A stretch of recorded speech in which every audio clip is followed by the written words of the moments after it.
Hello दोस्तों, welcome back to my channel. तो आज की वीडियो में हम लोग बात करेंगे एचआर के बारे में। एचआर ऐसा करियर कैसा है, एचआर जॉब्स कैसी है एंड एचआर का करियर प्रोग्रेशन कैसा है और आप कितने पैसे कमा सकते हो अगर आप एक ह्यूमन रिसोर्स मैनेजर बनते हो।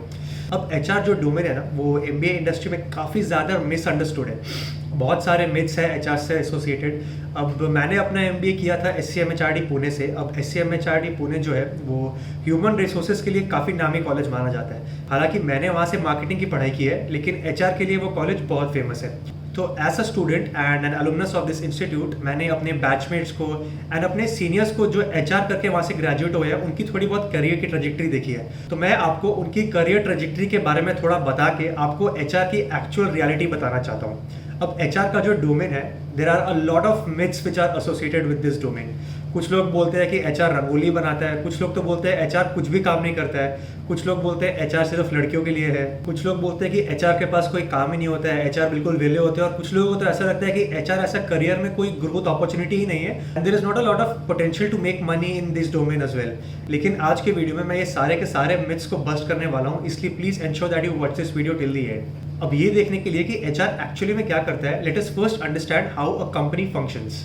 अब what exactly is a company?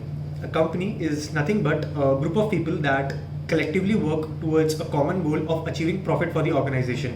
अब कंपनी चलती कैसे है? कंपनी मशीनों से, प्लांट से, सिर्फ इससे तो चल नहीं सकती।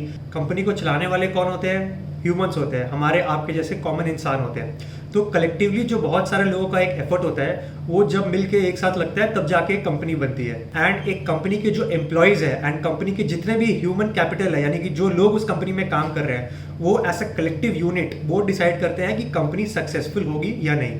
इसलिए द रोल ऑफ एम्प्लॉयज और people in the company is extremely important. अब अगर हम एक शॉर्ट सेंटेंस में समझने की कोशिश करें कि एचआर एग्जैक्टली करता क्या है, तो basically HR does nothing but enabling people. अब एचआर लोगों को एनेबल करता है कि वो अपने रिस्पेक्टिव डिपार्टमेंट्स में, रिस्पेक्टिव ऑर्गेनाइजेशन में they are taken care of, और उनके जो नीड्स है और उनके जो वांट्स है वो फुलफिल्ड हो रहे हो एंड उनके सारे इंटरेस्ट अलाइंड हो कंपनी के ऑब्जेक्टिव्स की तरफ। So basically HR enables human capital and this forms a very very important aspect of doing business। अब बहुत सारे लोग ऐसा सोचते हैं कि जैसा मार्केटिंग, ऑपरेशंस, फाइनेंस का एक फिक्स्ड करियर ट्रेजेक्ट्री होता है, लोगों को ऐसा लगता है कि एचआर का ऐसा कोई फिक्स्ड करियर ट्रेजेक्ट्री है ही नहीं। लेकिन HR is also as lucrative a profession as the other three specialisations are. मैं आपको बताता हूँ, सपोज एक डेवलपर है, ठीक है। डेवलपर अपना करियर स्टार्ट करता है, he starts off as a developer, फिर वो सीनियर डेवलपर बनता है, फिर सीनियर डेवलपर 2 बनता है, फिर लीड बनता है, उसके बाद एक मैनेजर बनता है, फिर सीनियर मैनेजर बनता है, फिर वीपी बनता है, फिर डायरेक्टर बनता है एंड फिर फाइनली वो सीटीओ बन सकता है और सीईओ भी जाके बन सकता है at the end of it all.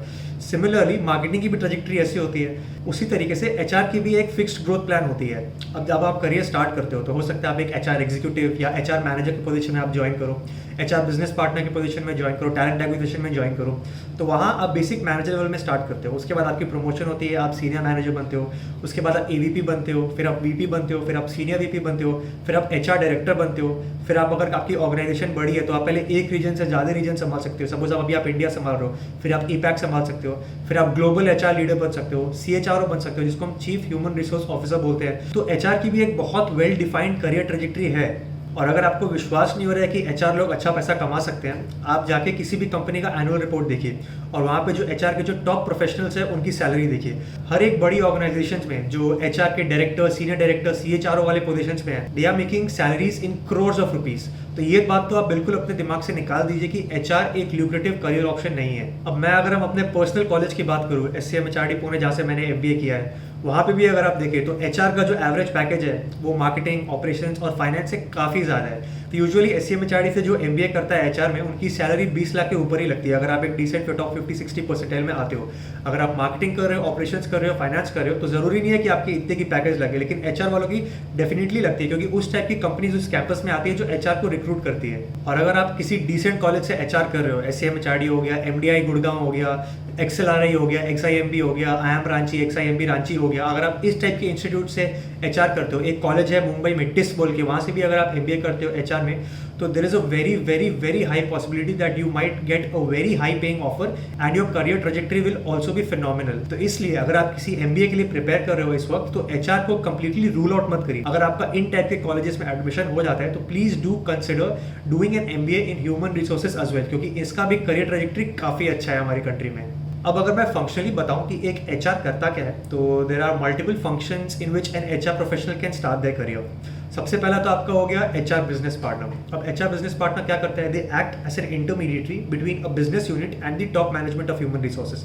Suppose अब मैं सेल्स में काम कर रहा हूँ, ठीक है, मैं किसी एक पर्टिकुलर मार्केट में, सपोज महाराष्ट्र में सेल्स के लिए मार्क कर रहा हूँ, तो मैं एक सेल्स एम्प्लॉय हूँ जो महाराष्ट्र रीजन में है। तो ये जो एचआर बिजनेस पार्टनर है वो उस महाराष्ट्र रीजन में जितने भी एम्प्लॉयज है उनके ग्रीवेंसेस और उनके जितने भी पीपल रिलेटेड मैटर्स है उनकी टॉप मैनेजमेंट के सामने रिप्रेजेंट करता है। So he acts as an intermediary here. HR business partner एक बहुत अच्छा रोल है जिसमें आप जा सकते हो, और यहाँ की स्टार्टिंग सैलरीज भी काफी अच्छी है। अगर आप किसी एवरेज कॉलेज से एमबीए कर रहे हो तो 8 से 10 लाख में आप स्टार्ट कर सकते हो, और अगर आप किसी अच्छे कॉलेज से कर रहे हो तो आपकी सैलरी अपवर्ड्स ऑफ 20 लाख भी हो सकती है। स्टार्टिंग सैलरी की मैं बात कर रहा हूँ। नेक्स्ट टाइप का रोल जो आपको मिल सकता है एचआर करने के बाद वो है टैलेंट एक्विजिशन। अब टैलेंट एक्विजिशन का मतलब ये कि कोई इंस्टीट्यूट से, कॉलेजेस से, पोस्ट ग्रेजुएट इंस्टीट्यूशन से और फ्री मार्केट से भी एम्प्लॉयज को हायर करना पड़ता है। बेसिकली ये हायरिंग का रोल है। They will basically scout for talent and will try to fill in the roles उस पर्टिकुलर कंपनी में जहाँ पे वैकेंसी है। तो ये होता है टैलेंट एक्विजिशन का काम। फिर नेक्स्ट डिपार्टमेंट एचआर का होता है कॉम्पेंसेशन एंड बेनिफिट्स। तो this deals with the salaries and the benefits and the additional perks that every employees gets in a company. अब सैलरी स्ट्रक्चर्स इंडिया में काफी कॉम्प्लेक्स है, तो उसको भी रेगुलेट एंड स्ट्रीमलाइन करने के लिए इस पर्टिकुलर एचआर डिपार्टमेंट की जरूरत होती है। नेक्स्ट आपका हो गया एचआर कंसल्टिंग। बहुत सारी कंपनीज ऐसी भी होती है जो बहुत सारे नए छोटी मोटी कंपनीज को एचआर कंसल्टिंग देती है। मतलब ये पर्टिकुलर कंपनीज में ह्यूमन रिसोर्सेज प्रोसेस की एक एक्सपर्टीज है, तो वो दूसरे कंपनीज को, न्यू कंपनीज को जिनके पास इतनी एक्सपर्टीज नहीं है, उनको कंसल्टेशन सर्विसेज प्रोवाइड कर सकती है कि वो अपनी कंपनी के ह्यूमन कैपिटल को किस तरीके से मैनेज करें। एक और बहुत इंपॉर्टेंट रोल है जो एचआर को दिया जाता है, वो है इंडस्ट्रियल रिलेशंस का रोल। अब इंडस्ट्रियल रिलेशंस का रोल उन पर्टिकुलर कंपनीज में ऑफर होता है जिनकी मैन्युफैक्चरिंग फैसिलिटीज होती है। सपोज मैं आपको बताता हूँ, कोई automotive company, suppose Tata Motors एक कंपनी है, ठीक है, वहाँ पे एक प्लांट है और वो प्लांट में वहाँ पे लेबर काम करता है। तो बेसिकली लेबर को इंडस्ट्री के साथ, गवर्नमेंट रेगुलेटरी अथॉरिटीज के साथ और ऑर्गेनाइजेशन के मैनेजमेंट के साथ के कनेक्ट बैठाने को इंडस्ट्रियल रिलेशंस बोलते हैं बेसिकली। तो दे हैव टू एंश्योर कि जो वहाँ पे लेबर जो काम कर रही है उस पर्टिकुलर फैक्ट्री में वो खुश है, उनके इंटरेस्ट एकदम मेट है। क्योंकि लेबर्स के साथ क्या होता है, लेबर्स एक बहुत कॉम्प्लेक्स और एक बहुत सेंसिटिव एरिया हो जाता है। तो इसलिए लेबर यूनियन को किस तरीके से आप खुश रखते हो and how you can ensure that you are getting the maximum productivity in those factory without compromising on any sort of flaws that may emerge due to a failure in human capital is a part of industrial relations. फिर एक HR का department होता है जिसको हम बोलते हैं learning and development. तो people who join in this particular department they deal with the upskilling and the learning and development of the employees. अब जरूरी नहीं है कि अगर कोई एम्प्लॉय एक कंपनी ज्वाइन कर रहा है तो वो एक्सपर्ट हो हर फील्ड में। हो सकता है कोई एक नई टेक्नोलॉजी आ रही है, उस पर्टिकुलर एम्प्लॉय को सॉफ्ट स्किल्स में ट्रेनिंग की जरूरत है, तो वो बेसिकली हर डिपार्टमेंट की इंडिविजुअली ट्रेनिंग नीड्स को आइडेंटिफाई करते हैं और उन ट्रेनिंग नीड्स को फुलफिल करते हैं। हर डिपार्टमेंट की ट्रेनिंग नीड्स थोड़ी डिफरेंट हो सकती है। मार्केटिंग को थोड़ी अलग ट्रेनिंग्स की जरूरत है, फाइनेंस को थोड़ी अलग ट्रेनिंग्स की जरूरत है, ऑपरेशंस को अलग ट्रेनिंग्स की जरूरत है, टेक टीम को थोड़ी अलग ट्रेनिंग्स की जरूरत है। तो बेसिकली ये वाली जो टीम है, they identify these shortfalls and they identify these gaps and fill these training gaps to those employees working in those respective departments. और लास्ट दो एरियाज जिसके बारे में बात करना चाहूंगा वो है diversity and inclusion and employee engagement. अब एम्प्लॉय एंगेजमेंट का बेसिकली मतलब ये कि आप किस तरीके से एम्प्लॉय के साथ रिलेशनशिप बना के रखते हो ताकि किसी भी ऑर्गेनाइजेशन में अट्रिशन नहीं हो।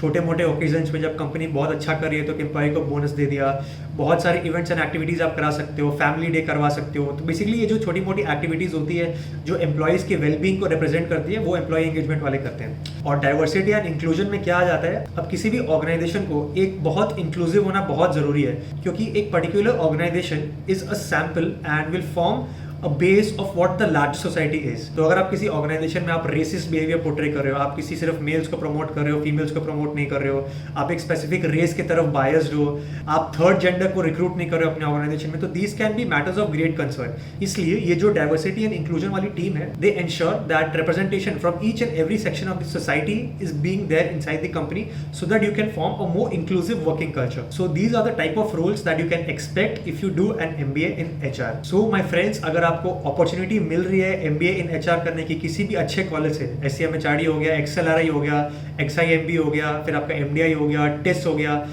जामनलाल बजाज हो गया, तो my request to you would be कि इस अपॉर्चुनिटी को आप अपने हाथ से जाने ना दें। अगर आपको कहीं पे मार्केटिंग ऑपरेशंस नहीं मिल रहा है और अगर आपको HR मिल रहा है और अगर आप ये सोच रहे हैं कि इस कॉलेज को मैं ड्रॉप कर देता हूँ क्योंकि HR में कोई स्कोप नहीं है, तो प्लीज़ ये गलती मत करिएगा। Roles in HR are extremely lucrative and have a phenomenal career path as well. So I do hope that you consider HR also as a career option. I hope that you liked today's video. If you did, please do consider hitting the subscribe button and share this video with your friends who might find it useful. Have a great day.